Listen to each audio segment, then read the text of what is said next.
येत्या 23 ऑगस्टला रविवारी पुत्रदा एकादशी आलेली आहे। बघा, पुत्रदा एकादशी ही भगवान श्री विष्णूंना समर्पित एकादशी आहे। धार्मिक श्रद्धेनुसार या दिवशी उपवास केल्याने, विष्णूंचे पूजन केल्याने, तुळशीचे पूजन केल्याने, त्याचबरोबर श्री विष्णू सहस्रनाम किंवा ओम नमो भगवते वासुदेवाय नमः या मंत्राचा जप केल्याने भगवान विष्णूंची कृपा आपल्यावर प्राप्त होते।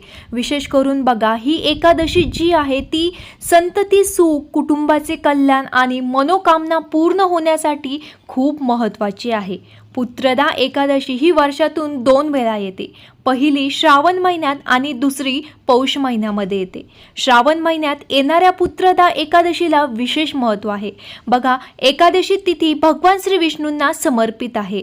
त्यातच आता श्रावण महिना चालू आहे। श्रावण महिन्यात भगवान शंकराची पूजा तर आपण करतोच, त्यामुळे श्रावण महिन्यातील पुत्रदा एकादशीला भगवान शंकर आणि श्री विष्णू दोघांचीही कृपा मिळवण्यासाठी ही विशेष मोठी संधी आहे। या दिवशी तुम्ही संतती प्राप्तीची इच्छा पूर्ण करू शकता। पुत्रदा एकादशीच्या दिवशी पती पत्नीने दोघांनीही हे व्रत करावे, तसेच विधीपूर्वक आणि नियम पाळून पूजा करावी, त्यामुळे संतती प्राप्तीची शक्यता वाढते। त्याचबरोबर बघा, भगवान श्री विष्णू आणि शिव आपल्या भक्तांना सुख समृद्धीचा आशीर्वाद देखील या दिवशी देतात। एकादशीचे व्रत केल्याने लोकांचे दुःख आणि पीडा, समस्या, त्रास दूर होतात। त्याचबरोबर दशमीच्या रात्री आपल्याला सात्विक भोजन करून ब्रह्मचर्य पाळायचे आहे। एकादशीच्या दिवशी सकाळी लवकर उठून स्नान करायचे आहे, स्वच्छ वस्त्र परिधान करायचे आहे, नंतर हातात पाणी, फूल आणि अक्षता घेऊन आपल्याला संकल्प करायचा आहे की मी आज पुत्रदा एकादशीचे व्रत करत आहे, तरी माझे व्रत निर्विघ्नपणे पूर्ण हो आणि मला संतती सुख प्राप्त हो। आपल्याला असा संकल्प करायचा आहे। ह्या दिवशी पती पत्नीने दोघांनीही उपवास धरला तर उत्तम, पण दोघांनाही जमत नसेल, दोघांपैकी एकाने देखील उपवास धरला तरीही चालतो। त्यानंतर बघा, पुत्रदा एकादशीच्या दिवशी व्रत कसे करायचे, पूजा कशी करायची, तर आपल्याला एक पाट किंवा चौरंग घेऊन त्यावरती पिवळे वस्त्र अंथरून श्रीहरी विष्णूंची मूर्ती किंवा फोटो स्थापित करायचा आहे। श्रीहरी विष्णूंना जल, पंचामृत त्याने अभिषेक करायचा आहे। त्यानंतर चंदन लावायचे आहे, तुळशीचे पानं वाहायचे आहे, पिवळी फुलं आणि पिवळी वस्त्र आपल्याला अर्पण करायचे आहे। तुळशीचे पान हे श्री विष्णूला अत्यंत प्रिय आहे, त्यामुळे हे अवश्य आपल्याला या दिवशी अर्पण करायचे आहे। आणि तुळशीचे पानं हे आपल्याला आदल्या दिवशीच तोडून ठेवायचे आहे। एकादशीच्या दिवशी तुळशीचे पानं आपल्याला तोडायचे नाहीत।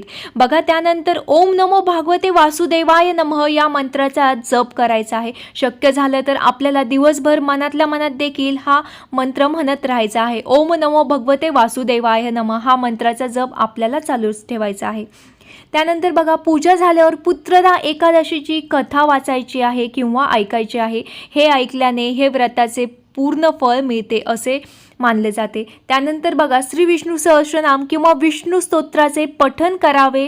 श्री हरी विष्णूंना सात्विक नैवेद्य अर्पण करावा, त्यामध्ये दूध, खीर, फळे किंवा मिठाईचा समावेश असला पाहिजे। या दिवशी पिवळ्या पदार्थांना खूप महत्त्व असते। आपण जर पिवळे पदार्थ, वस्त्र वगैरे दान केलं तर ते पुण्य खूप मिळते। या दिवशी भात किंवा तांदळाचे पदार्थ खाणे वर्ज्य मानले जाते। त्यानंतर बघा, पुत्रदा एकादशीच्या दिवशी आपल्याला एक विशेष उपाय करायचा आहे।